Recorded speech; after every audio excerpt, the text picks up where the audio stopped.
Hello everyone, my name is Nikul Waja and you're watching our YouTube channel Easy Learning. Good morning students. इस video में again section B के कुछ sums बाकी रह गए थे, हम वो करेंगे कंटिन्यू। लास्ट क्लास हमने क्वेश्चन नंबर 7 तक किया था, इसमें हम क्वेश्चन नंबर 8, 9 और 10 को देखेंगे। तो चलिए देखते हैं। सबसे पहले पढ़ लेते हैं क्वेश्चन 8 में लिखा क्या है। What is the given in the question? If coefficient of variance is 25%, mean is equal to 32, mode is equal to 32.2 for a set of data, find its coefficient of skewness. ठीक है, आपको क्या देके रखा है? कोफिशिएंट ऑफ वेरिएंस देके रखा है। ओके, उसमें से हम फाइंड करेंगे स्टैंडर्ड डेविएशन, देन मीन की वैल्यू देके रखी है, मोड की वैल्यू देके रखी है आपको। ठीक है, ये मोड है और फाइंड करना है कोफिशिएंट। तो सबसे पहले हम यूज करते हैं गिवन वैल्यू, कौन सी कोफिशिएंट की?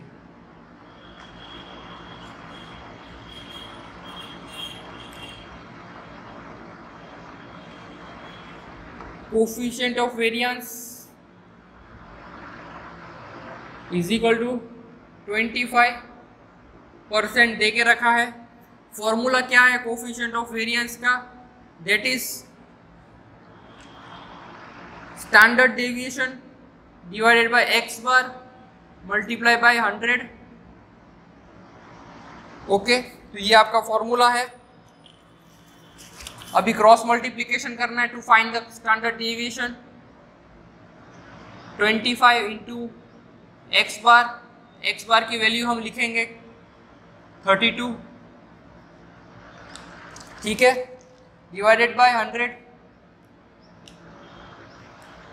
अभी यहाँ से कट हो जाएगा, 25 को 100 को 25 से कट करेंगे 4, ये 8।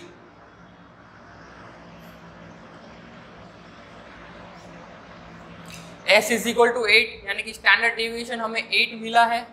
ये वैल्यू कहाँ पे हम यूज करेंगे? To find coefficient of skewness.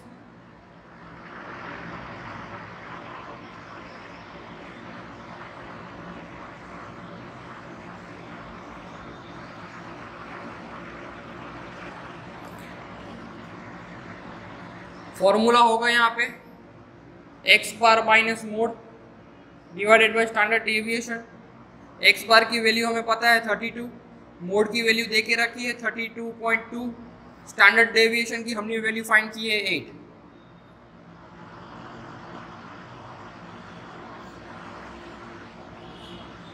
क्या आ गई वैल्यू?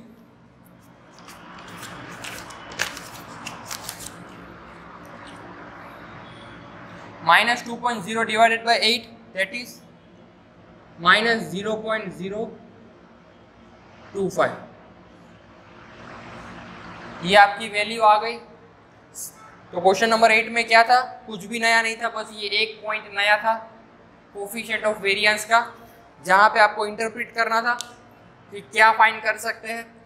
कोफिशिएंट ऑफ वेरिएंस का फॉर्मूला है standard deviation divided bye mean multiply by 100। ठीक है, वैल्यू पुट करोगे तो हमें स्टैंडर्ड डेविएशन की वैल्यू मिलेगी।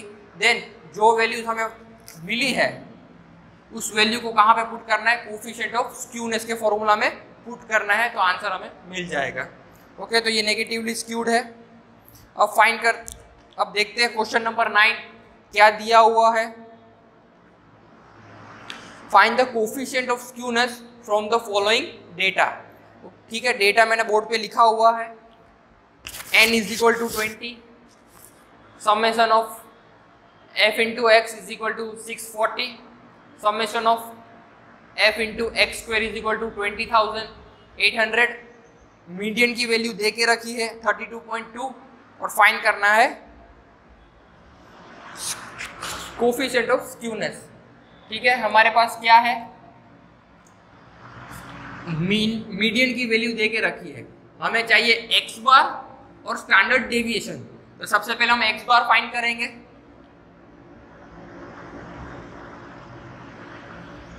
x बार का फॉर्मूला क्या है?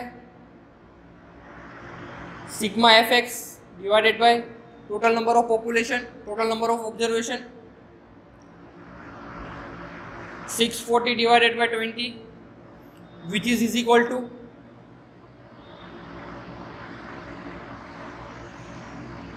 32।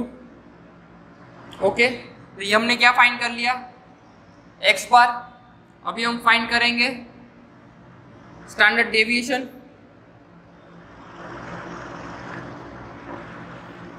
फॉर्मूला क्या होगा? Sigma f x square divided by n minus sigma f x divided by n whole square. Values put करेंगे।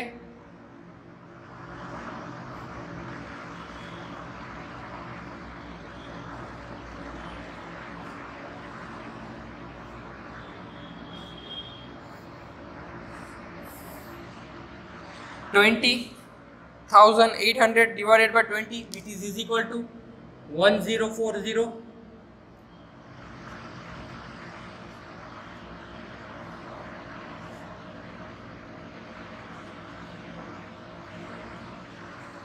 Thirty two square 1024।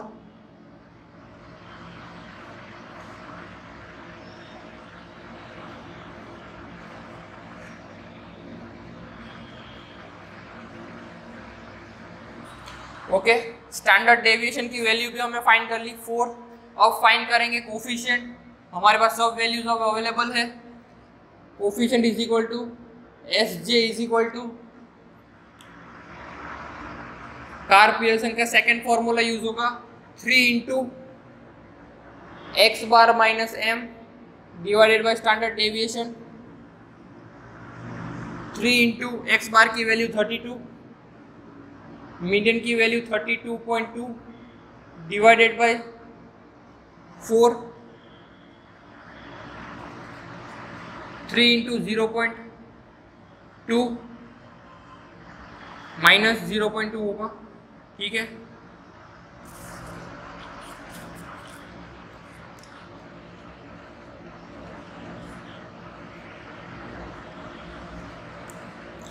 आंसर होगा आपका minus 0.15 which is negatively skewed. Okay, तो क्या था इस क्वेश्चन में? इस क्वेश्चन में कुछ नया नहीं था, बस हमारे पास एक्स बार की वैल्यू और स्टैंडर्ड डेविएशन की वैल्यू अवेलेबल नहीं थी, बस हमने वो फाइंड की है। ओके, तो ये था आपका क्वेश्चन नंबर 9। क्वेश्चन नंबर 10 देखते हैं, वो भी सेम है। हमारे पास ऑलरेडी वैल्यूज कुछ दे के रखी है, हमें बस फाइंड करना है। इस बार दो चीज़ें फाइंड करनी है। क्या? देखते हैं क्वेश्चन नंबर 10 में क्या लिखा है। Karl Pearson coefficient of skewness of a data set is minus 0.6 if mean is equal to 60, standard deviation is equal to 10, find median and mode for the data। ठीक है, चलिए, तो इतना भी हार्ड नहीं है ये क्वेश्चन, बहुत इजी है। चलिए, तो सबसे पहले हम इसमें से क्या फाइंड कर सकते हैं? कोफिशिएंट हमें पता है, एक्स बार हमें पता है, मोड फाइंड कर सकते हैं। कार्ल पियर्सन का first formula,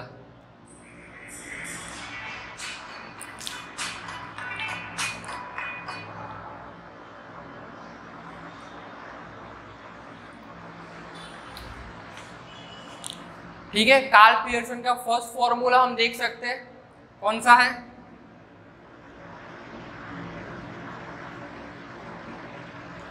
S j is equal to x bar minus mode divided by standard deviation.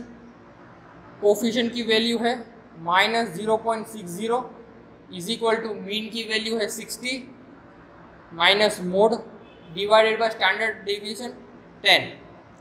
Cross multiply करेंगे,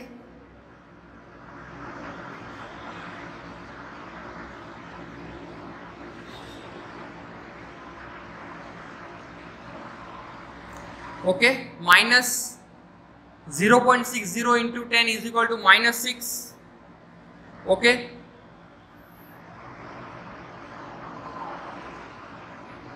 मोड माइनस में है तो उसको पॉजिटिव हम बनाएंगे सबसे पहले, तो इज इक्वल टू के इस साइड लेके आओ, और जो -6 है वो पॉजिटिव में कन्वर्ट हो जाएगा, that is +6, therefore mode is equal to 66।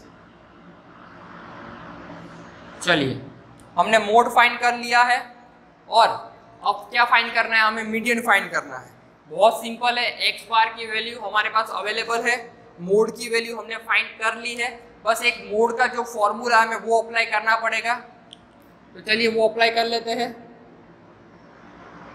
हमें पता है mode is equal to 3m minus 2x bar, ठीक है। मोड की वैल्यू है 66, 3m as it is,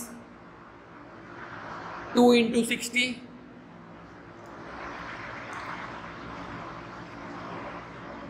66 is equal to 3m minus 120। Okay, अभी ये माइनस में इसको पॉजिटिव में कन्वर्ट कर लेते हैं। 3m is equal to 66 plus 120, 66 plus 120 is equal to 186।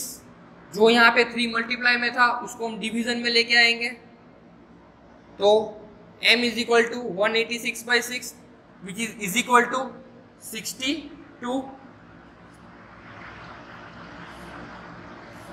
तो ये आपके आ गए आंसर दोनों ही, ठीक है। हमने मोड फाइंड कर लिया, हमने मीडियन फाइंड कर लिया। ओके, क्या था सबसे पहले, कोफिशिएंट को यूज करके मोड की वैल्यू फाइंड करो, देन मोड का फॉर्मूला यूज करके हमें मीडियन फाइंड करना है। तो ये थे आपके 3 क्वेश्चन फ्रॉम सेक्शन डी, और भी थोड़े बहुत क्वेश्चन बचे हैं। क्वेश्चन नंबर 11 है, 12 है, 13 है। ओके, ये 3 क्वेश्चन हम नेक्स्ट वीडियो में कवर करेंगे। Thank you. I hope you all have enjoyed this video. Thank you very much. Stay connected and stay tuned for the next video. Subscribe the channel, press the like button, and if you have any doubt regarding the topic or the concept, then please write down your doubt in the comment box. I will try my best to reply you as soon as possible. Share this video. Soon we will meet in the next video. Bye bye. Stay safe and stay healthy. Thank you.